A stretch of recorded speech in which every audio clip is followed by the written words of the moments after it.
So the first figure that we're going to look at is one who is one of my personal favorites, probably my personal favorite American Lutheran theologian, alongside of Adolf Haneke, who I've done a video on as well.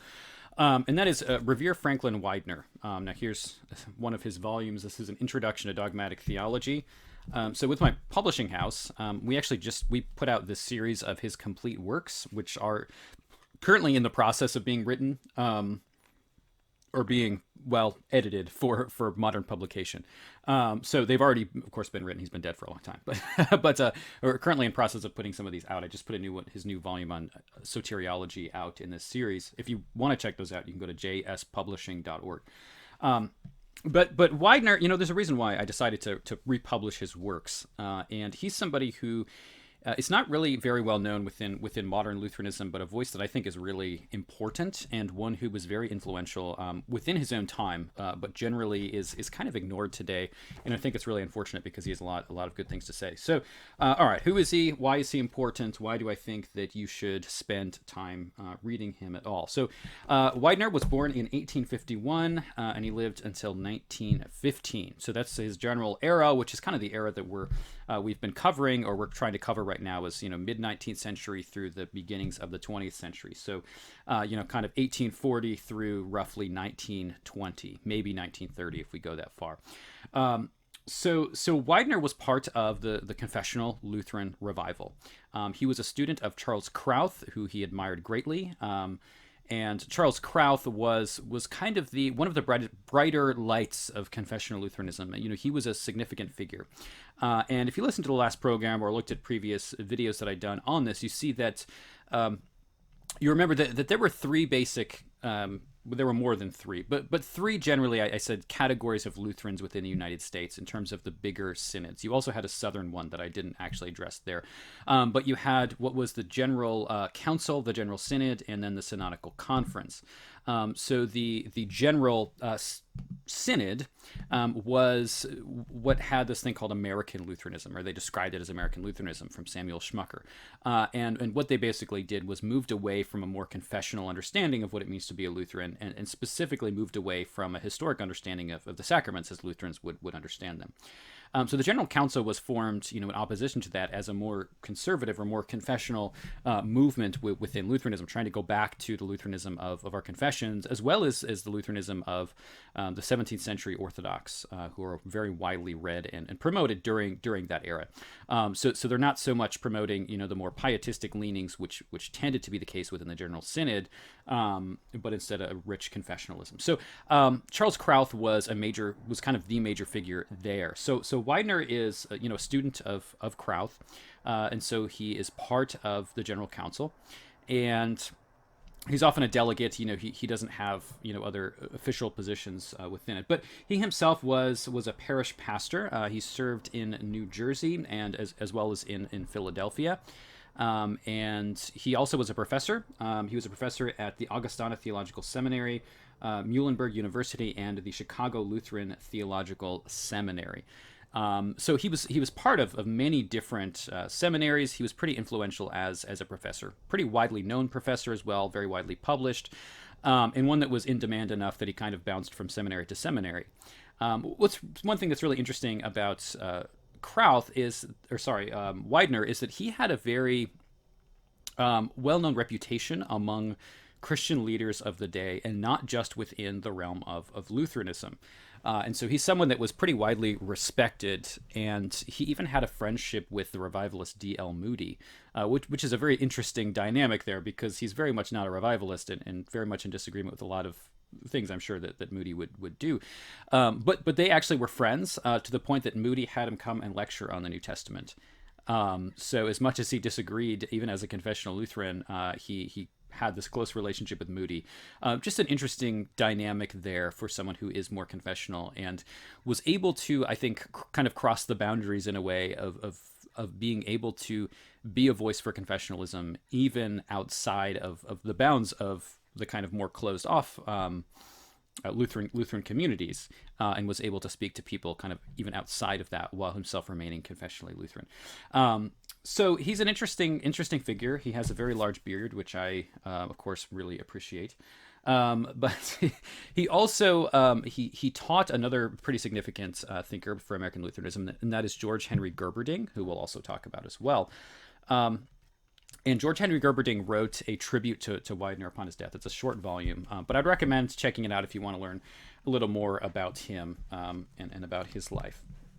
All right, so he ended up having some students that were pretty influential as well. So, that's just a brief overview of who he was, where he was in terms of Lutheran history, where he taught.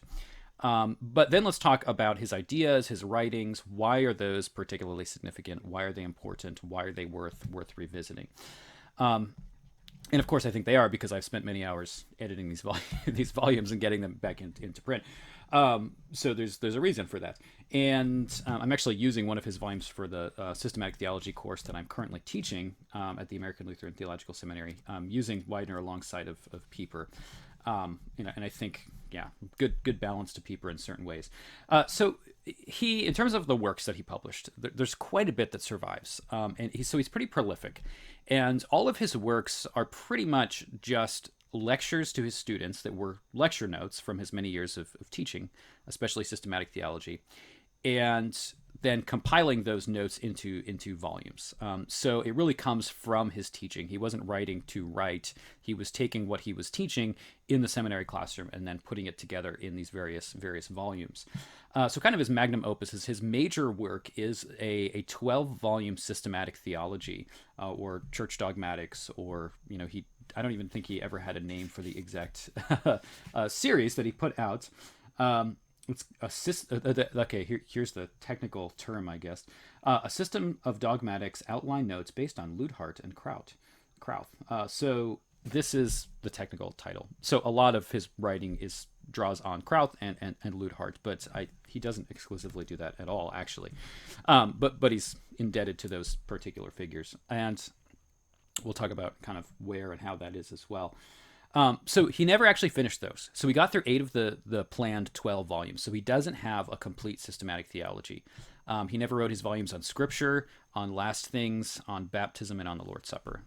But he does cover all of the other elements of dogmatics. So he's got a volume that's a prolegomena, doctrine of God, doctrine of Christ, soteriology, pneumatology, anthropology, and on the church, one on the ministry. So it's pretty expansive in terms of what he covers, but he doesn't actually get to finishing it. And I think probably the fact that he didn't finish it does end up being a reason why the texts aren't used. It's not a complete systematic theology. It was never actually fully completed. But those particular volumes I find to be the best. I call them the magnum opus because that's the big series of volumes that he worked on throughout his life, even though he never actually finished them. And I think they're the best for a few reasons. And a lot of really what he does is not so much give his original thought. And that's not to say that he doesn't have any original thought, but largely what he tries to do is he's a lot of quotations from the 17th century Lutheran Orthodox. So if you think of something like Schmid, if you're not familiar with Heinrich Schmid, he has a compendium of dogmatic theology, which I also recommend every Lutheran having, which is a compilation of various quotes from the Lutheran scholastics of the 17th century.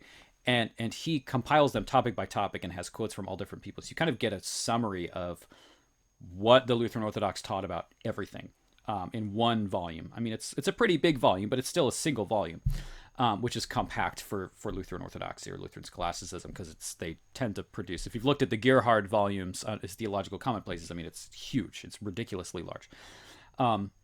So Widener does something very similar in that he has all of these quotes from the Lutheran Orthodox. But what I think is unique about Widener is unlike Schmid, who's just kind of compiling quotes, he really does a good job at using the theology of Lutheran Orthodoxy and also using it to interact with what was then contemporary theology, so theology of the 19th century, and some unique issues that were happening at the time. So he's not just using the Orthodox theology of the past in a historical, theological sense, but he's also taking those ideas and applying and building on them in terms of his own particular context. And I think that's really important because this is something that I've promoted, which is why I really like Widener, is, I'm convinced that the best Lutheranism is the 17th century scholastic Lutheranism. And I because of that, people may think that I just want to kind of repristinate or just repeat what has already been said. And I think that that's kind of a wrong way to look at it. I think that that's the best of Lutheranism. I don't think that means that's the end of the development of dogma, the development of theology, at least in terms of how we express it in our own unique contexts, which is always changing, even though the theology itself remains the same. But I always argue that we should kind of build on that. So that should be our foundation. And then we should build on it and use those ideas to interact today, but not throw out that and then just say, let's go back to Luther like a lot of modern Lutherans do. So I think Widener's a great example of doing that. He's also very, well acquainted with just developments in biblical theology, understandings of the Old and New Testament in his time. So there are constant quotations of all sorts of people in those time periods. He's also very familiar with German theology, and he does bring in a lot of people like Philippi, Thomasius, Luthart, others who are more confessional in the 19th century than, the kind of prevailing liberalism of someone like Ritschl and the liberal school of thought. Though those theologians themselves have some issues that I think are problematic. But Widener, I think, does a really good job using those theologians in areas where they're good and acknowledging what's really good without kind of adopting some of what I see as some problems. So there is a kind of synergism that shows up in those theologians. And there's also, canonicism, which is a whole other discussion that arises in that era as well. So these also include kind of a strange thing that he does, which might seem strange, is that he's got these examination questions in the back of the book where he puts questions that he asks his students. So you can actually see what kinds of things he's asking and trying to teach his students. And it's pretty intense, to be honest, compared to probably what a lot of students learn today. I imagine being into systematic courses would be pretty beneficial, and I think you would learn an awful lot where people probably aren't doing theology quite as intensely within Lutheranism today, and I think that is a very unfortunate thing. So, alongside of these texts, he's got others as well. I could just go on and on, but I won't. We'll try to keep it kind of brief. So, Widener also he's got a volume on ethics where he draws on Martinson and Harless, who are two other Lutheran thinkers. Martinson's got some weird ideas, but I think Widener does a good job kind of reining those in. He also has commentaries on a couple books of the New Testament. He's also got a biblical theology where he has a biblical theology of the Old Testament, a biblical theology of the New Testament. He also wrote a theological encyclopedia. He also wrote a series of books called Studies in the Book that talk about different books of the New Testament, which Gerberding called his most unique works. They're interesting, but they're there to kind of help you as an aid in studying and reading the New Testament, giving outlines and kind of practical advice in terms of how to read them and understanding of some specific things about the books in the New Testament. So that's kind of an overview of his work on all different topics. I think he's very, very helpful. Like I said, we do republish his works. You can find some of them on Google Books that are, they're just kind of scanned copies if you do want something free that you can look at. So you can do that. You are limited in terms of what you could find there. They're definitely not all on there. And I'm working on putting these out right now on both Kindle and on Nook, Barnes & Noble as well. I'm in process of doing that. Some of them are already on Kindle, but they're not formatted that well. And I've been trying to kind of rework our books so that they're better looking on Kindle and ebook editions, as that's kind of gotten a lot easier to do that in recent years. So anyway, that's Widener. Definitely recommend checking him out. I do want to say though, there is one area where you might think he's probably a little, and I mentioned this in the last program too, so I should say this. That is that he's a little off in terms of where the confessional Lutheran tradition has been historically is on his millennialism. So he does come up with a kind of premillennialism that doesn't show up in any of his writings except for his Revelation commentary, which is weird for a Lutheran. It's the one area where he makes the argument that it's not condemned in the Augsburg Confession, but the Chiliasm that's rejected is more of a postmillennialism, not a premillennialism. He talks about a hard and a soft millennialism. I kind of see how he gets that from what's stated in the Augsburg Confession, but I certainly think it was the intention of the Augsburg Confession to promote amillennialism. What we know today as amillennialism, even though that term wasn't used at the time. So that doesn't mean because I'm recommending him, I agree with him on all points. That's a clear point where I think there's going to be divergence in terms of my own views and what you find there. But don't let that stop you from checking out his work.